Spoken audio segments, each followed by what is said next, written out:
A very dear friend of mine, Ian MacDonald, an Anglican minister who's been down here many times, has talked about an idea from Celtic mythology of a space that is very special.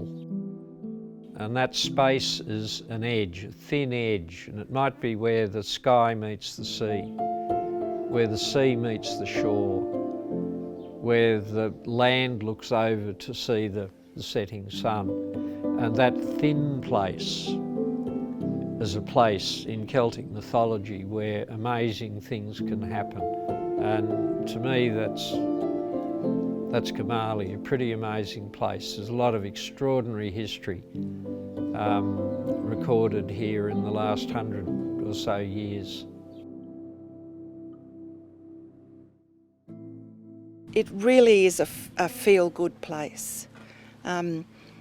It's like it's sacred ground here. You get a special feeling, like when you go into the chapel that's on the property. I get goosebumps. It's just awe-inspiring.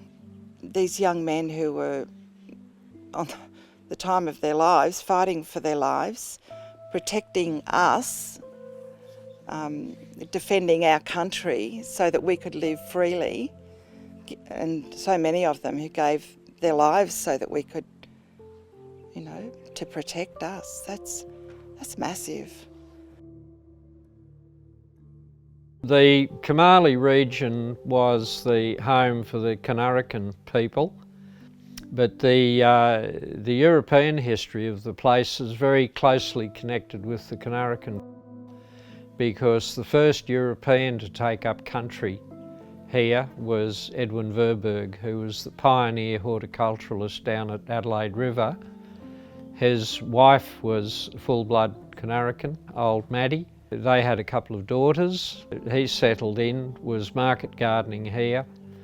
When the war came, the army approached him and said, well, we'd like to take over your market gardens in Adelaide River town and also up at Coomalie, because we have a need to try and grow some fresh produce for the troops.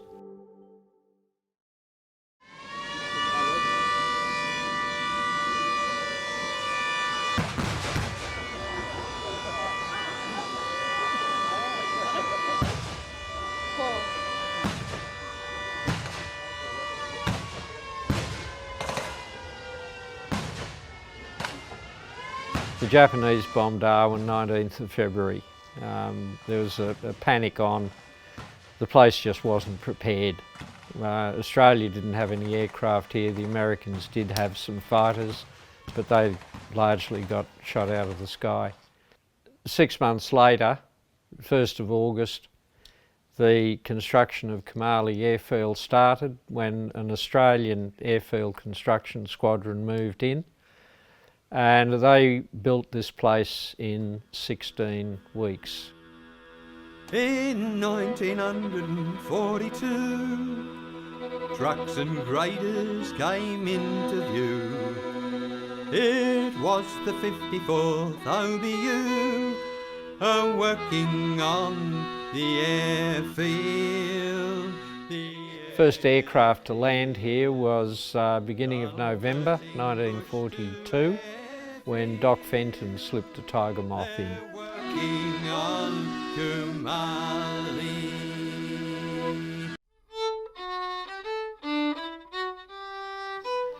So the airstrip itself became operational beginning of November 1942, when 31 Squadron Beaufighter moved in with 24 Beaufighters. Known to the Japanese as Whispering Death, known to a lot of other people as two engines closely followed by an aeroplane. They were the first aircraft that really took the war back to the Japanese at their bases. The single-engine fighters that were here could only defend the place when the Japanese came here. The Beaufighters took the war back to the Japanese. Shortly after that, a photo reconnaissance unit, number 1 photo reconnaissance unit, moved in. They'd been very poorly equipped with aircraft that could only photograph us. They didn't have the range to photograph the Japanese, but they then were equipped with Lockheed Lightnings, the twin tail boom Lightnings, as a photo reconnaissance plane. That gave them the capacity to range right out over Indonesia, up around Ambon, almost to the Philippines, to take the photos, to get the intelligence. And their role was absolutely vital. As they were pranging the last of their Lockheed Lightnings, they were phasing into flying de Havilland Mosquitoes. Initially those aircraft were British-built aircraft, but when the Australian production line started up, they moved over and were flying Australian-built Mosquitoes. Same with the Beaufighters. Initially they were British-built aircraft. Australia produced 350 Beaufighters. Pretty remarkable times here.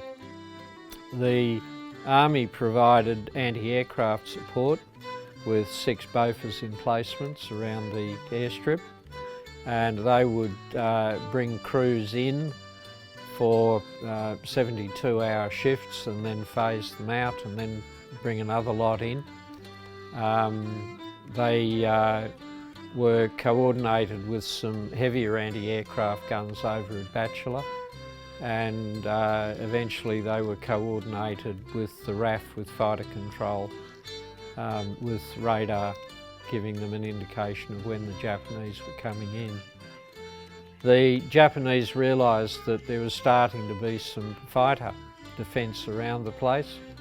They had destroyed 1 Beaufighter on the ground here at Coomalie. The Japanese realised that it was pointless trying to attack in the day. They were likely to get shot down, so all their later raids were done at night on the full moon. Regular as clockwork, full moon,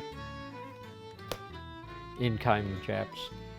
The last raid ever on Australian soil was on the night of the 11th of November 1943. That was in fact the morning of the 12th of November, and they bombed the quartermaster's store and 16th Battalion Army camp about a mile north of where we are now. 3 miles of taxiways with 24 Beaufighters hidden under camouflage nets, half a dozen Mosquitoes, a Spitfire as a duty aircraft and a Wirraway. 350 men servicing very complex machinery for the days and getting it ready for operations. The photo reconnaissance people and their darkroom site is still there. We've got a lot of good photos of that. They were processing thousands of photographs a month that were taken on quite a large format camera, and the detail in those photographs is absolutely extraordinary. My father, his name is Richard Searle. He was known at Coomalie as Dick Searle, according to the quotes on the back of his photos. He was at Coomalie from April 1945 through to about September 1945.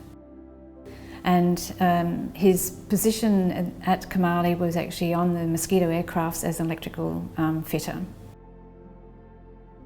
Coomalie now is just such a meaningful place to me, connecting me with my father and what he did there. As far as knowing what it meant to my father, I think there was the camaraderie between the men. He formed a good friendship with a gentleman by the name of Jack Macaulay, who he did not see after 1945. But in 2008, I actually got them together, and so it was lovely to see that friendship form. I think it was all very overwhelming for him. My father has this small box brownie photo of he, and as he's quoted on the back of the photo, he says, "Washing the tweeds on the day peace was declared. And so he's there holding up his khaki issued RAF shorts, so at these wash troughs, and they're still standing today, albeit they're a little bit worse for wear, but the uprights were cypress pine, so they've withstood many a fire that's gone through the actual campsites and destroyed much of the structures, obviously, but these are still there. The initial half 44-gallon drums are still there, and also obviously the pits, the silage pits that are there. Well, I can honestly say this is the most interesting place that I have ever lived.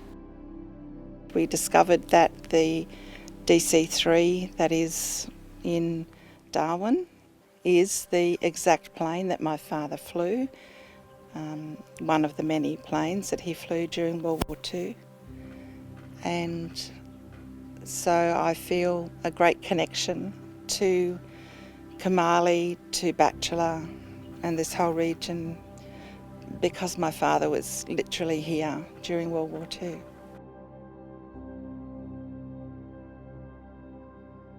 I was invited to be one of the passengers in the DC-3 that my father flew in World War II on Anzac Day. And it was an amazing experience, and to fly in that DC-3 over Coomalie and look out the window and see runway 17 and see the chapel and the hangar, the buildings, the areas where the squadrons had been during the war, and it was just overwhelming. What we have here it's so precious, it's so special, it's so rare. I'm very blessed to live here.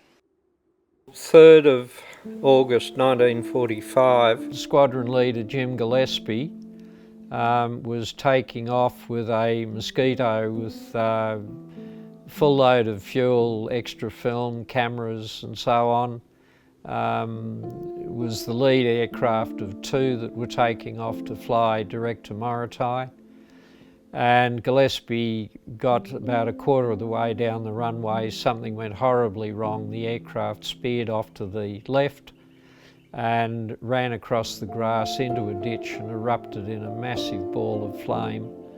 Spun round 180 degrees. They realised something was wrong in the takeoff roll, and the ambulance and fire tender were already racing down the runway after it. Gillespie was pulled out. His navigator, Frank Hames, survived. Gillespie died 36 hours later from burns and was buried in the Adelaide River War Cemetery. And that was just so close to the end of the war. So close. This was the accident that brought everything right back close to home. People were there, people saw it.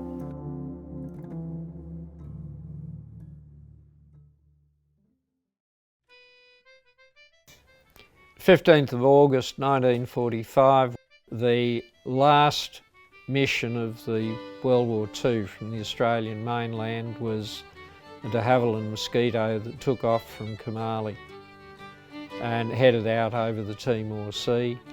An hour later they radioed through and said, "Hey, the war's over, come home."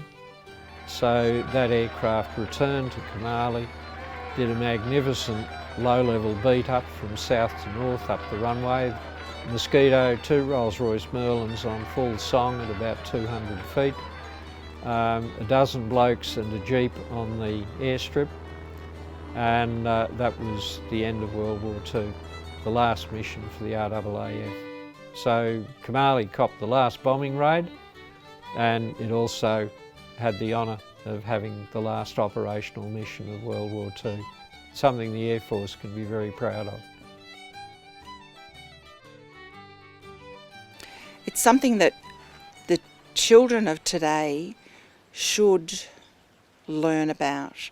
They should experience this. It's too important to let history die. Why do people keep on coming back? I think it's because their stories were never told. The families never knew really what happened, where they were, what they did, what their lifestyle was.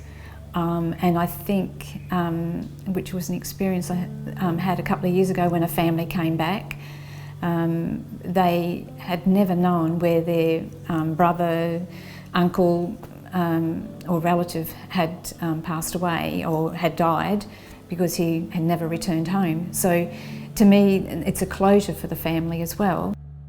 Coomalie needs to be preserved.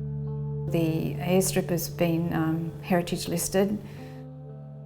We've had people who it was in their wills that their wish is to have their ashes or part of their ashes spread on Coomalie runway. That's part of what this place does to you. It gets into your heart and into your soul. We've got a little tradition here that when one of the guys who was here during the war passes away, can't get down to every service. Tragically, they're getting pretty thin on the ground now, but when the funeral is due to finish down south, we'll go out onto the airstrip and set off a signal flare at the 17 marker, runway marker, just to guide them through. There's a little postage stamp coming out now that we've ordered, and there's the 17 marker on the runway with a flare, and that was a flare that we let off when Charles Reid passed away. He was the first CO that brought 31 Squadron up here. Sadly, there have been a few too many of those lately. At times you feel a bit intimidated. I'd see that as a great responsibility. That's Coomalie, a pretty amazing place. There's a lot of extraordinary history.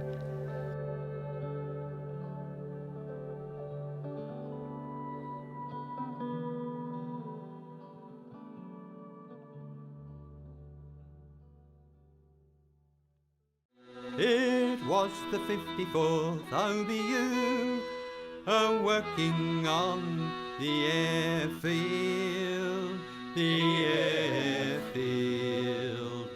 converting bush to airfield. They're working on Coomalie.